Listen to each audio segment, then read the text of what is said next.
ሰላም እንደምን አላችሁ ቤተሰቦቻችን። በዚህ ሰሞን ያገኘናቸው መረጃዎች ወደ እናንተ እናደርሳለን። ለዚህ ዩቲዩብ ቻናል አዲስ የሆናችሁ ሰብስክራይብ የምትለው ምልክት በመጫን ቤተሰብ ይሁኑ። ያላችሁን ሀሳብ አስተያየት በኮሜንት ሴክሽን ላይ ጻፉልን። ሂደት ላንድ ለሆነ ለራስ ጊዜያዊ ጥቅም በዚህ ልክ ርቀት እንደሚካሄድ ነው ልጅ ለምን በዚህ ልክ ሊሆን ይችላል? በቃ ስጠይቅ ነበር። እንዴት ለምን ወይ ምን ተፈልጎ እስካሁን ያልተመለሰልኝ ጥያቄ ነው ለራሴ። የሆነ ጊዜ ላይ ይሄ ጉዳይ እጅግ በጣም አነጋጋሪ ጉዳይ ሆኖ ነበር። ይሄ ጉዳይስ ምንድነው ካላችሁ ስለ ብርቱካን ተመስገን ሐሰተኛ ታሪክ ነው። ይሄ ሐሰተኛ ታሪክ እሁድን በኢቢኤስ የተሰኘ ፕሮግራም ልዩ ፕሮግራሙ ደግሞ አዲስ ምዕራፍ በተሰኘ ፕሮግራም ተላልፎ ነበር። እጅግ ብዙዎቻችን ይህንን ፕሮግራም ስናይ እጅግ በጣም አዘን ነበር። ይህ ፕሮግራም ዩቲዩብ ላይ ተጭኖ ከትንሽ ሰዓታት ቆይታ በኋላ ተመልሶ ከዩቲዩብ ድረገጽ ጠፋ፣ ተደለተ። ከዛም በኋላ እጅግ በጣም አነጋጋሪ መሆን ጀመረ። የሆነ ጊዜ ላይ የምታስታውሱ ከሆነ ወደ 21 ተማሪዎች ይሁን ብዛታቸው ረስቻለሁ፣ ነገር ግን ወደ ደምቢዶሎ ዩኒቨርሲቲ እየሄዱ ያሉ ሴት ተማሪዎች ታግቶ በሽብርተኞች እንደተሰወሩ የት እንደገቡ እንደጠፉ ተነግሮ ነበር። እስካሁን ያልተገኙ ብዙ ተማሪዎች አሉ። ይህንን ጉዳይ እንደ መንስኤ ተጠቅመው እንደ ምክንያት ወስደው ምን አደረጉ?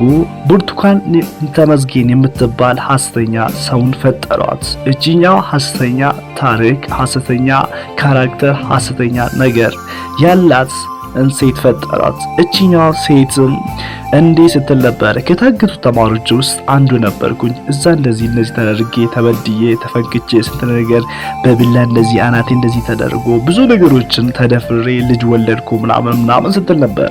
አሁን መደጋግም አያስፈልግም፣ አልፏል ነገሩ። እንግዲህ ከዚህ ፕሮግራም ጀርባ ግን እጅግ በጣም ብዙ ሰዎች አሉ። ኢቢኤስ ቴሌቪዥን ውስጥ የሚሰሩ ከደራሲነት እስከ ካሜራ ባለሙያ እስከ ኤዲተር እስከ ጋዜጠኞች።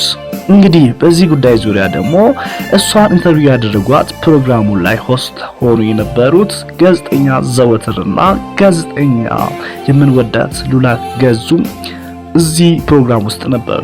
እንግዲህ ግን እነሱ ሲናገሩ ይሄ ነገር ውሸት መሆኑን አናውቅም ነበርኛ ፈጽሞ።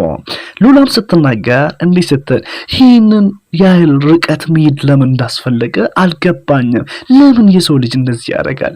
አሁን አናቴ ላይ እንደዚህ ተፈንክቻለሁ በብርላ እንደዚህ ያደርጉ ስትል ቁስሉ የት አለ መባል ነበረበት። ቁስሉ በካሜራ ተቀርጾ ይሄ ነው ማስረጃ መሆን ነበረበት። እንደዛም ከደረገች ደግሞ ይሄ ሁሉ በደል ከደረሰባት ለምን ለፖሊስ ክስ አላቀረበችም? ለምን አልከሰሰችም? ያ ሁሉ ጥያቄ ሆኖብኝ ሳለ ነገር ግን ስራዬ ስለሆነ ኢንተርቪው ለማድረግ ተገደድኩኝ አለች። ወንድማችን ጋዜጠኛ ዘወትርም ይሄ ነገር አልገባኝም፣ በውሸት ለምን ይሄን ርቀት መሄድ እንዳስፈለገ ምንም ነገር አልገባኝም ስል ተናግሯል። እንግዲህ ሁለቱም ጋዜጠኞች እንደምታውቁት እሁድን በኢቢኤስ ላይ ታውቁታላችሁ። እነሱ ሁለቱም የሚመጡት እሁድን በኢቢኤስ የተሰኘ ፕሮግራም ላይ ነው። ስመጡም እንግዲህ ሲስቆ ደስ ብሏቸው ብዙ ፕሮግራሞችን እኛን እያዝናኑ ራሳቸው እየተዝናኑ የተለያየ ቦታ እየሄዱ የተለያየ ምግብ እየበሉ የተለያየ ቦታ እየሄዱ እየተዝናኑ ነው እንግዲህ የምናያቸው።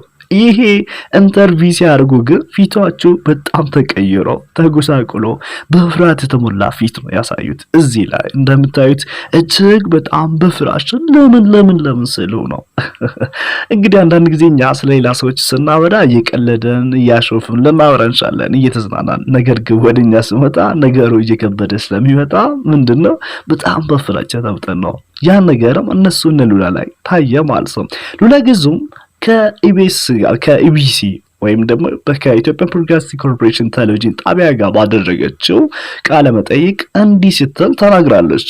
የብርቱካን ያልሆነው የብርቱካን ታሪክ ለምን በዚህ ደረጃ በሐሰት መስራት እንዳስፈለገ እስካሁን ያልተመለሰልኝ ጥያቄ ነው ትላለች። በኢቢኤስ ቴሌቪዥን ፕሮግራም አስታዋቂዋ ሉላ ገዙ የብርቱካን ያልሆነው የብርቱካን ታሪክ በሚል ርዕስ በተሰራው የምርመራ ዘገባ ላይ የሰው ልጅ ለምን በዚህ ልክ ሊሆን ይችላል? በቃ ሲጠይቅ የነበረው እንዴት፣ ለምን፣ ምን ተፈልጎ ነው? እስካሁን ያልተመለሰልኝ ጥያቄ ነው ለራሴም ብላለች። በብርቱካን ታሪክ ላይ ከተለመደ ወጣ ያለብኝ ከዚህ በፊት አንድ ሴት ከተደፈረች ፖሊስ ጣቢያ ሄዳ ክስ ተጀምሮ አንዳንዴም ውሳኔ የተሰጠበት ታሪክ ይመጣል። የብርቱካን ታሪክ ግን ምንም አይነት ክስ አልነበረም ስትል ሉላ ለፖሊስ በሰጠችው የእምነት ቃል ገልጻለች።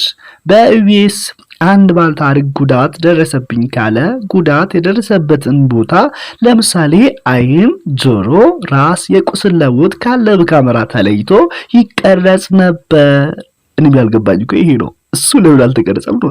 ሴትዮዋ እንደዚህ ለፍልፋ ስትናገር ያቺ ብርቱካን የተባለች በጣም እኔ ራሱ በጣም ታዝቢያታለሁ በነገራችን ላይ። ነገር ግን የብርቱካን ታሪክ ላይ ጭንቅላቷን በቢላዋ ፈቅፍቆኛል ብላ ብትናገርም ጭንቅላቷ ላይ ያለውን ነገር የሚያሳይ የተቀረጸ ነገር አልነበረም ስትል ነው ቃሏን ለፖሊስ የሰጠችው። እውነቷን ነው። በብላ ፈቅፍቆኛል ስትል ከመጀመሪያው መጠርጠር በእውነት ነው ነግራችሁ። ያን ቪዲዮ ሳይኔ ከመጀመሪያው ጠርጥሬ ነበር። ሴትዮዋ በጣም ተደራረበ ውሸቷ በጣም ስታወራ በቃ ውሸት እንደሆነ ያስታውቃል። ምንም ሀዘሪታ እንኳን ነበራት። ሰው ግን በውሸት በዚህ ደረጃ ደግሞ ባለትዳር ናት፣ የልጅ እናት ናት። ባለቤቷ በሐዋሳ ከተማ የባንክ ሰራተኛ ነው። ጥሩ ኑሮ ይኖራሉ። እናትና አባቷ አሉ፣ ቤተሰቦቿ አሉ፣ እህት ወንድሞቿ አሏት።